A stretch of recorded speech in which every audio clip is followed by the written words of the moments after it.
మీడియాకు స్వాగతం. ఏపీలోని ఆసుపత్రుల్లో 26,263 ఉద్యోగాలు ఖాళీ. ఆంధ్రప్రదేశ్ రాష్ట్ర వైద్య ఆరోగ్య శాఖలోని అన్ని విభాగాల పరిధిలో వైద్యులు, పారామెడికల్ ఉద్యోగాల ఖాళీలు 25.97% ఉన్నాయి.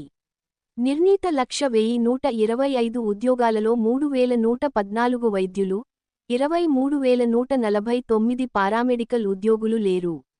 వీటిలోని ఖాళీలను అవసరాల మేరకే భర్తీ చేయాలని రాష్ట్ర ప్రభుత్వం భావిస్తోంది.